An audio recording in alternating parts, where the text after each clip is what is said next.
Like a father, like a son ni msemo maarufu sana ambao tunautumia hivi sasa, lakini msemo huu unakuja kuthibitishwa na tukio ambalo liliwahi kufanyika miaka ya nyuma sana. Kulikuwa kuna shabiki maarufu sana wa timu ya taifa ya Brazil ambaye anaitwa Clovis Acosta Fernandes, ambaye alikuwa ni shabiki maarufu sana wa timu ya taifa ya Brazil, ambaye alisafiri zaidi ya safari 60 na kuifuata timu ya taifa ya Brazil kuweza kushuhudia ikicheza katika michezo yake mbalimbali. Lakini hata baada ya kupoteza maisha, watoto wake walirithi kile ambacho alikuwa anakifanya baba yao kwa kuifuata timu ya taifa ya Brazil kila inapoelekea, lakini kuwa na kombe ambalo tunaita replica, yani ni mfano wa kikombe ama mfano wa kombe la dunia, wakiwa wanaenda nao kila kona, ambapo mpaka sasa nao wamepata maarufu kama ilivyo kwa baba yao.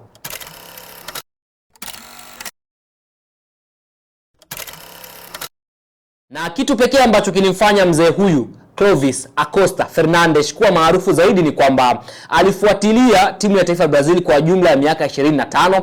Alianza kuhudhuria kombe la dunia mwaka 1990 nchini Italia, akihudhuria zaidi ya michezo 150 ya Brazil katika zaidi ya nchi 30. Baadhi ya taarifa zinasema pia ni zaidi ya nchi 60. Lakini pia alikuwa na kombe la dunia bandia kila mahali ama replica, na alikuwa analionyesha kwenye kila mechi. Alijiita mchezaji wa 12 wa timu ya taifa ya Brazil. Picha yake ya mwaka 2014 ilisisimua sana na iliamsha maumivu kwa washabiki wengi wa Brazil. Katika nusu finali ya kombe la dunia mwaka 2014, Brazil ilikubali kichapo cha mabao 7-1 kutoka kwa Ujerumani. Kamera zilimnasa akiwa analia huku amekumbatia kombe lake. Picha hiyo ilisambaa sana duniani, ikawa mojawapo ya picha maarufu zaidi katika historia ya mpira wa miguu duniani.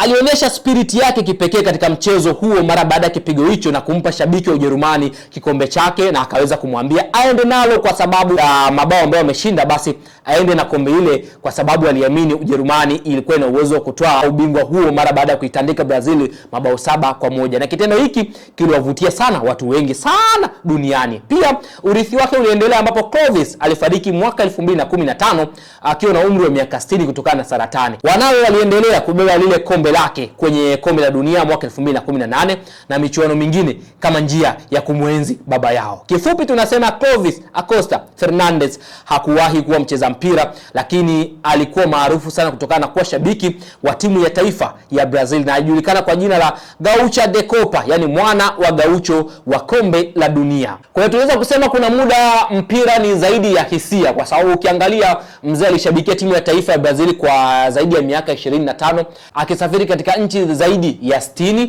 lakini vile vile alikuwa na kombe lake ambalo tunaliita replica ama kopi ya kikombe ama kopi ya kombe la dunia ambalo alikuwa anaenda nalo kila kona kuisupport Brazil. Na baadaye, baada ya kufariki mwaka 2015, wanawe waliamua kumrithi baba yao, kusupport kile alichokuwa anakifanya na kuonesha hisia kwamba hata wao wana uwezo wa kufanya kama baba yao. Kwa hiyo kuna muda mashabiki ni watu wa 12, na hizi timu zetu kubwa zinatakiwa kuwapa thamani kubwa sana mashabiki ambao wanakuwa na hisia na timu pamoja na klabu, lakini wale mashabiki ambao wana akili, sio wale ambao wanabobwaja. Huyu mzee alikuwa aongei, kazi yake kubwa ilikuwa ni kusupport timu ya taifa ya Brazil. Unahisi hapa Bongo kuna shabiki ambaye anapaswa na yeye kuwa mfano, ama anapaswa na yeye kuwekwa sehemu ya historia kutokana na kushabikia kwa ustaarabu zaidi?